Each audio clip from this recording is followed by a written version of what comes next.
Será que existe algum tipo de ansiedade boa, Lucilene? Será que ficar ansioso em algum aspecto pode ser bom? É sobre isso que falaremos hoje. Fica aí juntinho comigo até o final.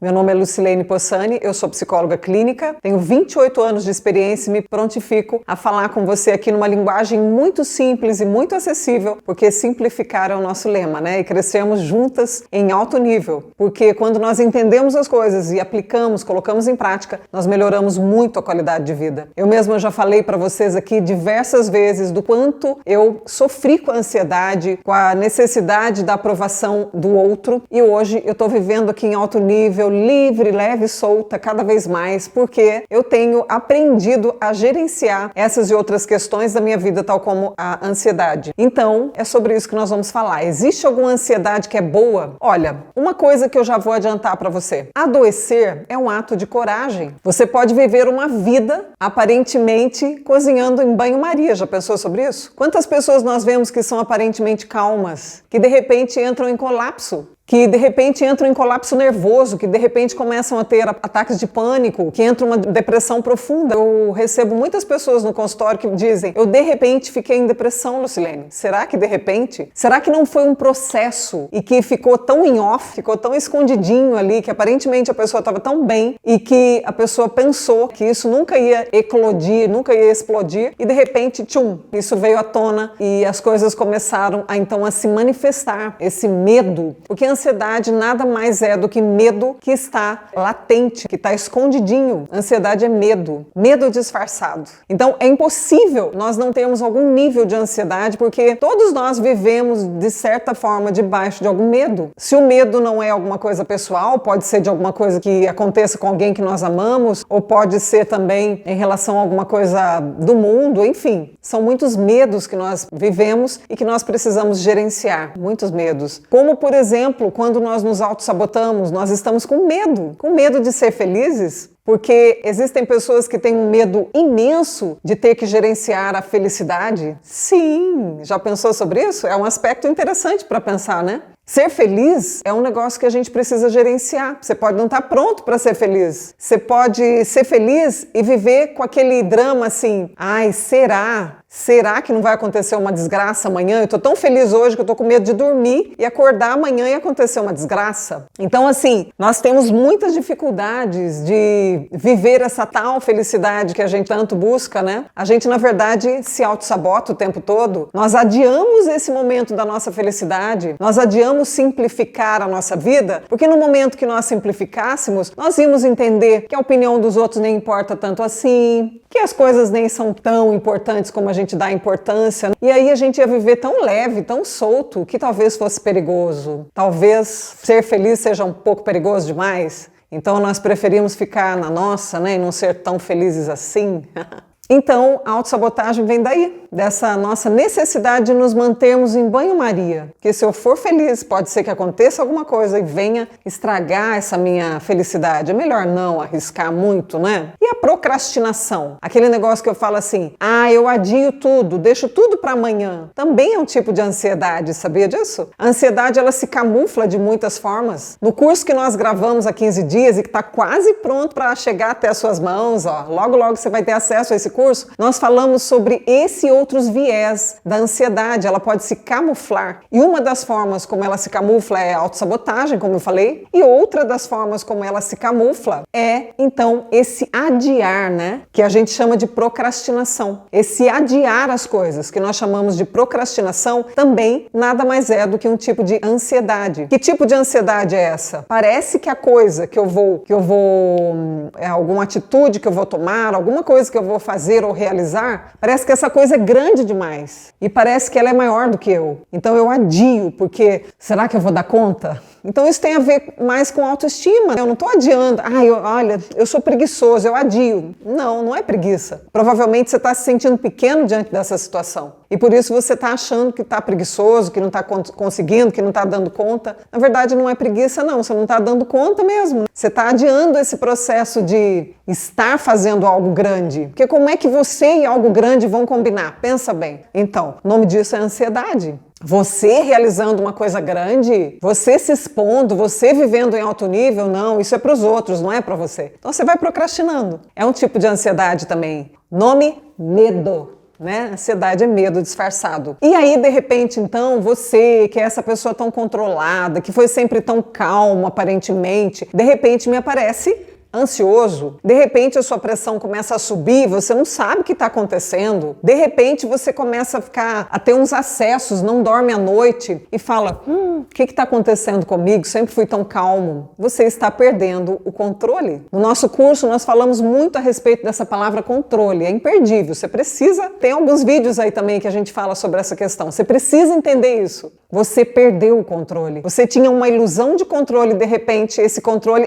foi por algo abaixo. E você fica desesperado, desesperada. O nome disso é ansiedade. Ela estava latente, você estava conseguindo fingir que tinha controle, mas de repente veio tudo à tona e você não consegue mais fingir que tem controle. O nome disso é ansiedade. Então, existe algum tipo de ansiedade boa? Existe esse aspecto de que para adoecer é preciso ter muita coragem, porque você poderia levar em banho-maria para o resto da vida. Mas nesse momento, um sistema seu, um sistema de defesa, um sistema que quer viver a realidade, que não quer mais fugir da realidade, diz, é hora de adoecer para entrar em contato com toda essa dor, entrar em contato com tudo que está faltando e começar a botar os pingos nos is. E esse é um momento decisivo também para você, é um momento de decisão, é um momento que você vai precisar, sabe, acertar os ponteiros. Você vai precisar entender quais aspectos de você que estavam mal e que você não vinha resolvendo, porque você vinha vivendo essa farsa que era a sua aparente calma, que você estava no controle de tudo, estava tudo bem, afinal das contas, e no final das contas não estava tudo bem. Tinha alguma coisa que você vinha pressionando desde sempre. Muitas vezes coisas que desde a infância você levou pesos. Olha, tudo que é mal resolvido, um dia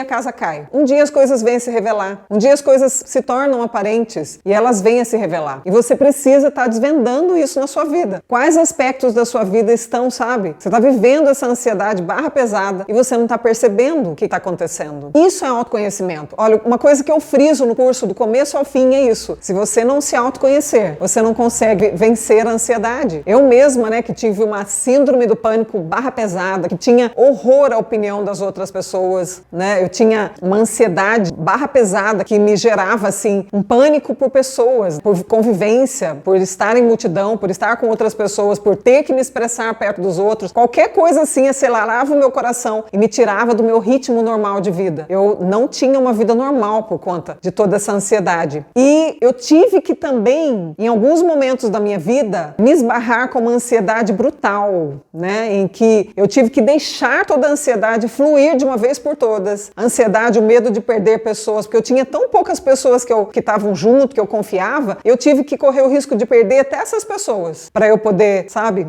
aflorar mesmo. Então, nesse momento em que eu corri o risco de perder tudo, em que eu me vi totalmente sem controle, né? Porque, na verdade, o que a gente tem é uma ilusão de controle. Nesse momento em que eu me vi totalmente assim, eu então comecei a gerenciar a minha vida de outra forma. E comecei a perceber que eu tinha que lidar com outros aspectos da minha vida. Por exemplo, que eu tinha que aprender a me cuidar física, emocional e espiritualmente. Que eu precisava esquecer que a palavra controle existe, porque é só uma ilusão. Eu não estava no controle coisa nenhuma. E alguma coisa muito ruim, sabe? Tava pairando a minha vida sempre. Era como se sempre fosse acontecer alguma coisa muito ruim. Então eu tive que lidar logo com esse fantasma. Eu tive que falar, fantasma, sai daí de trás, vem aqui pra frente, eu quero te encarar. Eu quero ver você frente a frente. E nesse momento eu encarei uma ansiedade brutal, que eu achei que eu ia sucumbir, que eu, sabe? Eu não cheguei, assim, a me entupir de medicação, eu não cheguei a ficar dopada de medicação, não. Cheguei a tomar muita medicação natural, né? Cheguei a tomar chá, muita coisa natural, mas em algum momento eu achei que eu precisaria de medicação até, porque eu encarei mesmo toda a ansiedade da minha vida, a ansiedade daquela criança que eu fui, daquela adolescente que eu fui, e doeu, sabe? Então, nesse sentido, essa ansiedade, ela foi,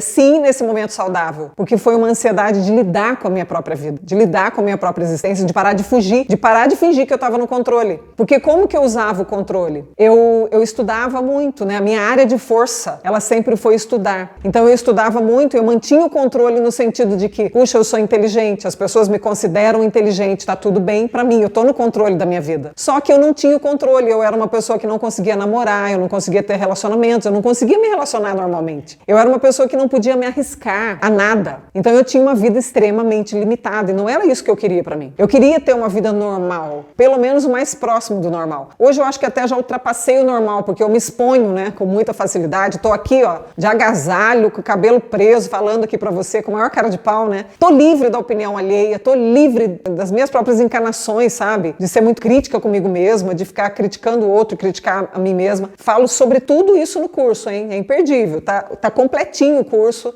Foi gravado há 15 dias atrás e já tá lá, prontinho lá. Tá lá na chocadeira pra você, tá? Tá lá, sendo produzido direitinho pra você. Então, assim, a gente precisa se autoconhecer, a gente precisa conhecer a gama toda que envolve esse lance da ansiedade para entender que existe um momento em que a ansiedade aflorar é mais saudável do que ter uma ansiedade enrustida. Uma ansiedade que finge que não é ansiedade e ficar a vida inteira se auto-sabotando e a vida inteira adiando, protelando a vida, procrastinando a vida, sem compreender que é ansiedade. E muitos medos, muitas vezes, tentando controlar tudo para ver se dá certo. Tem um momento em que a gente precisa, entre aspas, perder o controle para recuperar depois o domínio, que é a única coisa que a gente pode ter. Então pensa nisso. A ansiedade em algum aspecto é boa sim. Tem um momento que a gente tem que sucumbir à dor. Tem algum momento em que ficar triste é bom, porque você vai sentir tudo, todos os motivos, as motivações que você tem para ficar triste. E tem momento que é preciso ir além da tristeza e sentir mesmo muita dor e sentir a angústia. Até para entrar em depressão também precisa ter muita coragem, né? Para entrar em depressão mesmo, aquela depressão que fala assim, agora eu vou ter que encarar a minha dor, né? Porque depressão tem a ver com tudo que tá faltando na minha vida. E ansiedade tem a ver com todo o medo que eu tô enrustindo na minha vida. Então eu preciso encarar esses medos, eu preciso encarar de frente as minhas dores, as minhas coisas, as minhas angústias, tudo mais. E aí vir à tona como um ser humano renovado e viver realmente em alto nível, certo? Vamos combinar assim, então? De não ficar cozinhando em banho-maria, não? Mas se for preciso, entrar em contato com a dor, sabe? Ter essa coragem de viver plenamente, não ficar lá cozido em banho-maria, esperando que a vida passe, sem ter vivido grandes emoções, né? Mesmo que a emoção seja de dor, ainda é melhor do que não viver emoção nenhuma, porque significa que você está vivo quando você, pelo menos, entra em ansiedade. Viva a ansiedade de uma vez por todas, então, para entender o que ela está querendo dizer com você. Que a dor, a doença, a dor, ela fala com a gente. Uma outra forma também como a ansiedade se camufla é através de pessoas muito certinhas, pessoas muito comedidas, aquelas muito cuidadosas que não podem correr risco nenhum na vida. A sua ansiedade também pode estar disfarçada nesse viés aí. Então, sabe, cuidadoso demais, que tá sempre com o guarda-chuva, né? Mesmo que esteja o maior solzão, sai com o guarda-chuva, brincando, né? Eu não tô falando que você não deva ser cuidadoso, mas todos os excessos, sabe? Você tá entendendo o que eu tô falando, né? Pessoas excessivamente cuidadosas, que são assim, precavidas em excesso, que ficam dizendo pros outros o tempo todo, leva a blusa, vai chover, sabe assim? Olha, não vai lá que é perigoso. Gente, viver é perigoso. Se a gente então não fizer nada, a gente acaba, sabe, ficando ali, tendo uma vivência muito limitada. E não é isso que a gente quer pra vida, sabe? A gente quer mais da vida, a gente quer viver em alto nível. Bora juntos? Esse é o meu convite pra você. É um convite, assim, devastador, né? Sinta dor. São os nossos convites por aqui, mas são convites para viver uma vida plena. Eu tenho vivido essa leveza porque eu tive coragem de viver também, porque cada um sabe a dor e a delícia de ser o que é, como dizia aquela música. Então, assim, se eu não sinto a dor, eu também não sinto o prazer. E eu quero tudo. Quero sentir, quero ver a beleza de uma borboleta, eu quero sentir a dor de ser gente, eu quero sentir o canto dos pássaros e me alegrar, eu quero, sabe, que tudo seja a flor da pele, tudo seja gostoso, que seja prazeroso. Então, eu preciso também ter a coragem de sentir a dor, porque tudo está no mesmo sistema e para sentir eu preciso sentir uma gama de tudo, eu preciso sentir um espectro de tudo que é dor e de tudo que é prazer. Então vamos nessa? Convidadíssimos e animadíssimos, empolgadíssimos para a vida, para viver a vida como ela é, como ela realmente é. Bora, esse é o convite então. Se você não se inscreveu aqui ainda, se inscreva, porque esses e outros conteúdos nós vamos ter sempre passando por aqui. Esteja juntinho com a gente. Bora viver em alto nível.